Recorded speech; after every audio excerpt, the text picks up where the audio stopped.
तो लोग एक दूसरे को कुचलते हुए धक्के दे रहे थे, तो मैंने मिसेस को दलदल की तरफ धकेला दिया। तो घोड़े वाला तो हमारे को तुरंत छोड़ के, घोड़ा छोड़ के भी भाग गया। वो घोड़ा भी छोड़ा और वो खुद भी भाग गया जंगल में। हम जंगल की तरफ कूद गए। कोई नदी में गिर रहा था, कोई पत्थर पे गिर रहा था, एक दूसरे को उठा रहे थे और चलते जा रहे थे। बस कम से कम 100 राउंड तो भी फायरिंग हुई होंगी। मेरे बेटे ने हिम्मत दिखाया, उसके कारण मेरे को हिम्मत आई ना, चलो नीचे भगवान का नाम लेते जाए, जय माता दी बोल रहे थे और नीचे चलते जा रहे थे। हम 8 किलोमीटर चले, 4 बार मैं फिसल गई, उसके बाद भी भगवान का नाम लेके इन्होंने और मेरे बेटे ने हेल्प की मेरी, तभी पहुंच पाए, नहीं तो आज हम यहाँ पे नहीं रहते थे। पर कुछ समझ में नहीं आ रहा था, हम बस चलते जा रहे थे, कूदते जा रहे थे। मुझे बताइए, उस दिन पहलगाम में आप थे, कितने बजे का समय था और क्या वाकया आपने अपने आंखों से देखा? एक्चुअल में एग्जिट टाइमिंग मेरे को ध्यान नहीं है, मोबाइल में से बता सकता हूँ, क्योंकि वीडियो हमने उसी समय खींचे थे 5 मिनट पहले।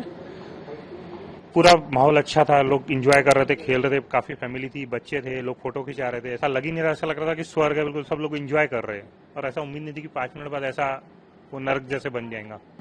वो कौन सा मोमेंट था जब आपको पता चला कि कुछ हो रहा है? एक्चुअल में मैं लकी बोलूंगा, लकी हूँ कि हम क्या पूरा घूम के जो एग्जिट है, एग्जिट बहुत संकरा था, 15 बाय 60-70 फीट लंबा था, और उसका निकलने के लिए सिर्फ 4 फीट का एक दरवाजा था। और लकीली मैं उस 4 फीट के दरवाजे पे ही खड़ा था, उसको उस तरफ जंगल था, घोड़े खड़े रहते हैं दलदल में, तो लकी मैं वहीं पे खड़ा था। पीछे से एकदम से फायरिंग की आवाज हुई गार्डन में, जहाँ पे बोल सकते हैं। और लोग, पब्लिक जो है पूरी वो गैलरी में घुसी, 15 बाय 70 की, 60-70 फीट की, तो पूरी भर गई। मैंने 1 सेकंड पीछे देखा, लेकिन तब तक वो पूरी गैलरी पब्लिक से भर चुकी थी। तो हमारे को उस गैलरी के उधर का, पीछे का नहीं दिखाई दिया जहाँ पे टेरेस थे, लेकिन कंटिन्यू फायरिंग हो रही थी। तो लोग एक दूसरे को कुचलते हुए धक्के दे रहे थे, तो मैंने मिसेस को दलदल की तरफ धकेला दिया। तो घोड़े वाला तो हमारे को तुरंत छोड़ के, घोड़ा छोड़ के भी भाग गया। वो घोड़ा भी छोड़ा और वो खुद भी भाग गया जंगल में। और फिर पीछे मेरी मिसेस को दलदल में धक्का दिया, मेरे बेटे को भी उतारा, और फिर हम कंटिन्यू, गोलियां चल रही थी, तो हमारे को उस समय दिमाग काम नहीं किया, हम जंगल की तरफ कूद गए। और जंगल की तरफ 7 से 8 किलोमीटर हम जंगल, पहाड़ उतरते हुआ है 8 किलोमीटर का रास्ता। वो जो पैर में चोट आई थी, वो वाकया क्या था? एक्चुअल में कैसे, वो 3 से 4 बार गिरे हैं रास्ते में। उनका पहली बार जब गिरे, पैर मुड़ गया पूरा, फिर दूसरी बार गिरे, वो फिर भी कंटिन्यू चल रहे थे। तो मेरे बेटे ने, मैंने और वो खुद भी पकड़ के जैसे तैसे उनको 7 से 8 किलोमीटर का पहाड़ उतारे। फिर आपको कहाँ ले जाया जाया? एक्चुअल में फिर मैं नीचे आया, मेरी पर्सनल कार खड़ी थी वहाँ पे पार्किंग में। मैंने ड्राइवर को कॉल किया, ड्राइवर बोले मैं नहीं आ सकता हूँ। तो मैंने एक लोकल था वहाँ पे, आर्मी वाले को बोला कि मतलब मेरे को मेरी कार तक पहुँचवा दीजिए, बाकी कुछ नहीं चाहिए मेरे को, और कोई नीड नहीं चाहिए। उन्होंने कार दिए और उसमें बिठाए और मेरे को मेरी पार्किंग तक छुड़वाए। मेरी पार्किंग में मेरी कार खड़ी थी, फिर मैं अपनी कार में ही हॉस्पिटल लेके गया इनको। कैसा पैनिक सिचुएशन था? लोग क्या रिएक्ट कर रहे थे? कितना डर, कितना भय? डर बहुत ज्यादा था, लोग चिल्ला रहे थे, गिर रहे थे पहाड़ों से। जो पीछे मेरे से आगे भी काफी पब्लिक थी, मेरे पीछे भी पब्लिक थी, लोग गिर रहे थे, गिरते हुए आ रहे थे। कोई नदी में गिर रहा था, कोई पत्थर पे गिर रहा था, एक दूसरे को उठा रहे थे और चलते जा रहे थे। बस आपने पीछे क्या सुनाई दिया? लोगों की चीखें सुनी? एक बंदा मेरे बाजू में आया, रो रहा था, बहुत ज्यादा रो रहा था, वो यानी सिचुएशन के कंट्रोल के बाहर था उसको। तो मैंने बोला, उसको बोला रुक रुक रुक। मेरे भाई को बोले मेरे सर में गोली मार दी, बोले मेरे सामने, बोले मैं अपने भाई के लिए रुका भी नहीं, बोले।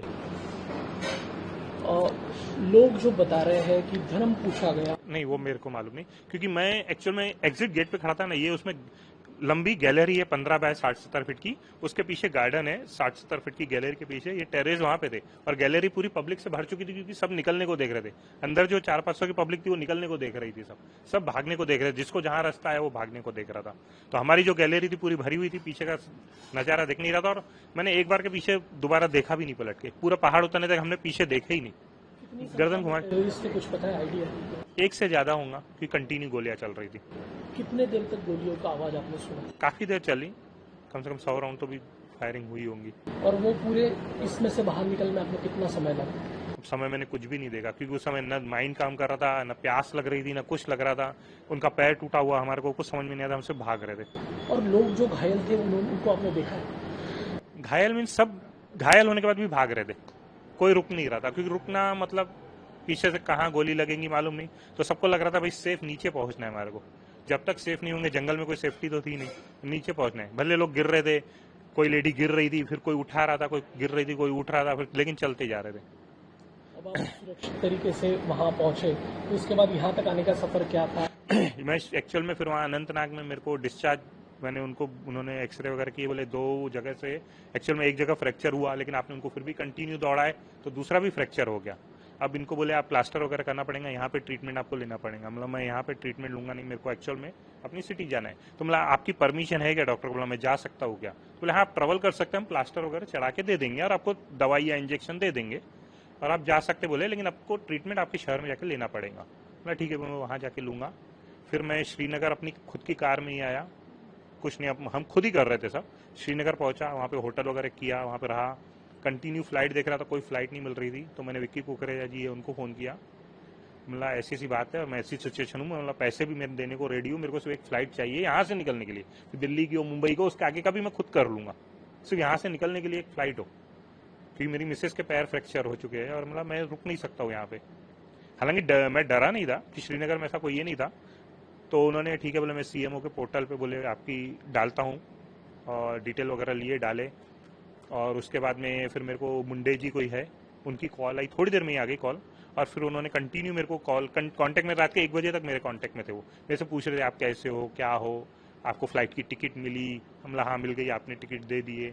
फिर मैं एयरपोर्ट जा रहा था तो भी उनकी कॉल आई, बोले आप एयरपोर्ट के लिए निकले कि नहीं निकले? मैं मैं निकला, आप टेंशन मत लो। बोले आपको कोई नीड है क्या? मतलब नहीं, मेरे को कोई नीड नहीं है, मेरे को सिर्फ फ्लाइट की टिकट चाहिए यहाँ से बाहर निकलने के लिए, उसके आगे का मैं खुद ही देख लूंगा। तो बोले कोई दिक्कत नहीं, यहाँ से हम आपको श्रीनगर से मुंबई तक की टिकट दे रहे हैं, बोले आपको मतलब कोई दिक्कत नहीं, मुंबई से मैं नागपुर खुद ही कर लूंगा, मेरे को कोई कुछ नहीं चाहिए, मेरे को सिर्फ यहाँ से निकलना है।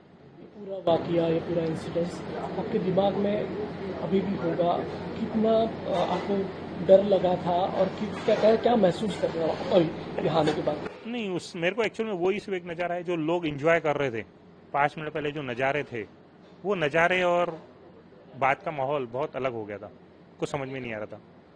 बाकी उस समय तो एक ही था कि फैमिली को नीचे लेके जाना है, सेफ करना है और इनका ट्रीटमेंट करवाना है, बस यही लग रहा था। उस समय क्या महसूस किया कि आपने?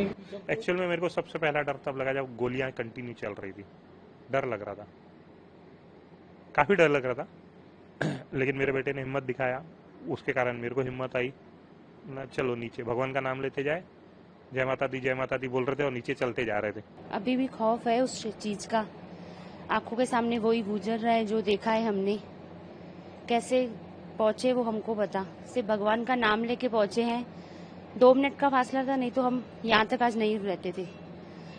पीछे मुड़ने का टाइम ही नहीं था हमारे पास कि हम पीछे देखें कि क्या हो रहा है। भीड़ इतनी ज्यादा थी कि हमको इतना डर लग रहा था कि हम सिर्फ आगे ही जाते जा रहे थे। खाई आ रही थी, पत्थर आ रहे थे, नदियां आ रही थी, बस बढ़ते जा रहे थे। 8 किलोमीटर की दूरी पर, यानी हम 8 किलोमीटर चले, 4 बार मैं फिसल गई। उसके बाद भी भगवान का नाम लेके इन्होंने और मेरे बेटे ने हेल्प की मेरी, तभी पहुंच पाए हैं, नहीं तो आज हम यहाँ पे नहीं रहते थे।